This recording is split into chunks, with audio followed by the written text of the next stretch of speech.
Hey, what's going on, everybody? This your main man, DG the Great, back again with another scoring prediction video for Week 9. I ain't gonna hold y'all too long. I'm about to go ahead and get right on into it. First up, we got Nebraska at Ohio State.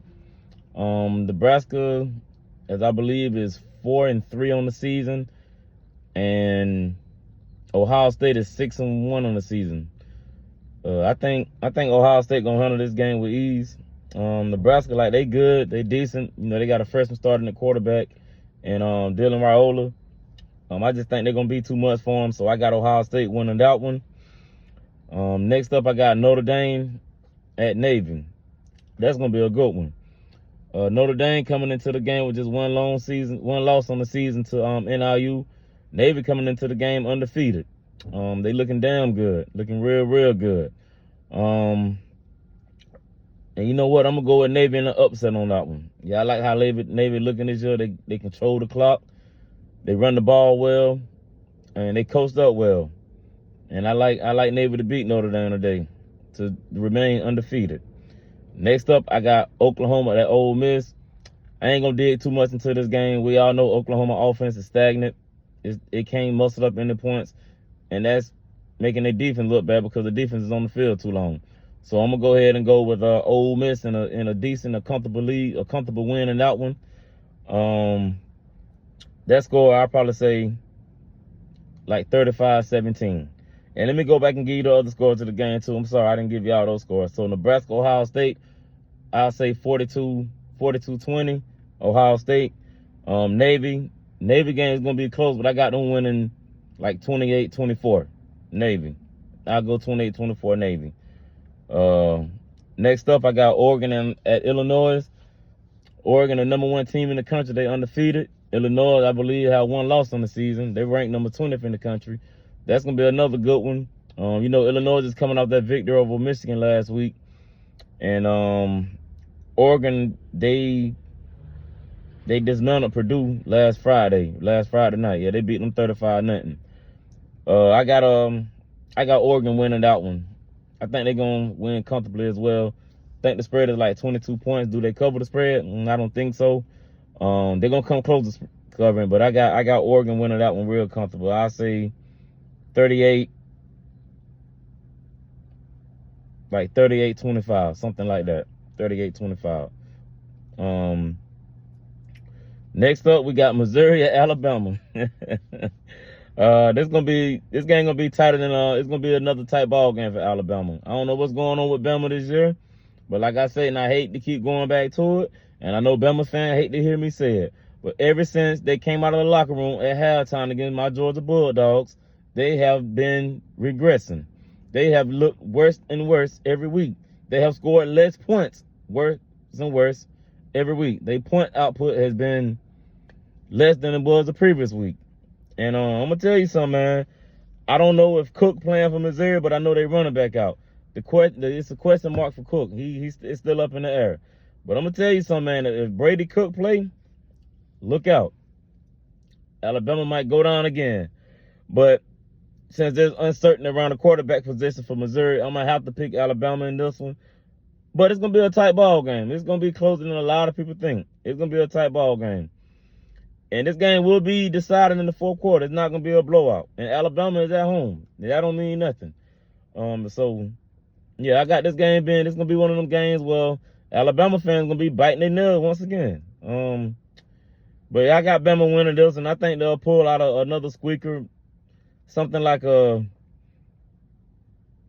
going to go 24-20, something like that. Yeah, there ain't going to be no high-scoring game. I'm going to go 24-20. I got Alabama winning up, but it's going to be a dog fight. It's going to be close. Next up, we got them Longhorns going to Vanderbilt. You know, Vanderbilt is surprised this year. Vanderbilt is ranked for the first time since 2013. They have finally cracked the top 25. They're number 25 right now. Texas is number 5, and they got to go to Vandy. Vandy control the clock well. They discipline. They run the ball well, and they got a quarterback who know what he's doing.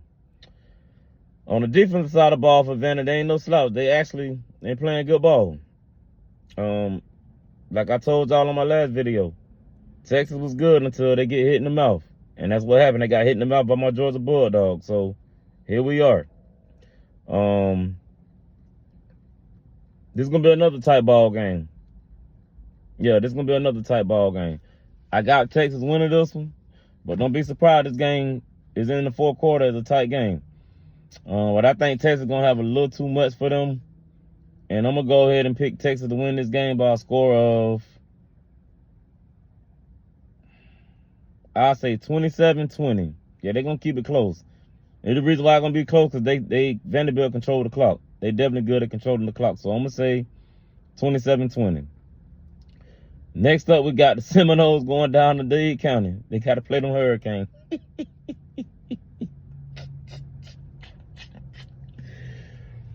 Now FSU, y'all know get back a motherfucker. Y'all know that, right? Y'all remember when y'all beat them 45-3? I want to say was it 2 years ago? I want to say it was 2 years ago. Y'all beat them 45-3. Get back a motherfucker. My Dogs beat y'all 63-3. I don't know if it's gonna be that bad, but it's gonna come close to it. I think Miami gonna blow them out the doors. I got Miami winning this game 59-7. Yeah, FSU bad this year, man. They horrible. I don't want to hear nothing about, oh, it's a robbery game, throw the records out the window. No. Florida State is it's a waste management team right now. It's a dump. It's trash. Horrible. Atrocious. All that. They're bad this year. So yeah, 59-7. That's my final score for that one. I ain't even gonna dig into that one. Miami just an overall better team. They got the better coaching staff, and they at home, and they blacking it out tonight. Yeah, good luck, Florida State. Y'all gonna need it. And that ain't gonna be enough. 59-7. Miami winning that one. And the last game I got on the slate is LSU with Texas A&M. This is for sole first place in the SEC. Yeah, that sounds funny though. The LSU and A&M, the top two teams in the SEC right now. Gotta love college football, man. That's what it's all about. That's what college football is about. So yeah, we got LSU with A&M, and it's a night game. I've been on the fence about this one all week about who I'm gonna lean to and what I'm going with. But I think Kyle Field, that home field advantage, man, it's over 100K and that 12 man is gonna be rocking, and I think it's gonna be too much for I think it's gonna be too much for them guys. And I got LSU winning. I got A&M winning this one by a score of 35-31. It's gonna be one of them tight ball games. It's going into the fourth quarter, so I got them winning 35-31. And that will conclude my picks and my score predictions for week 9. Y'all be blessed. And ODG gonna always ride with them dogs. Go Dogs.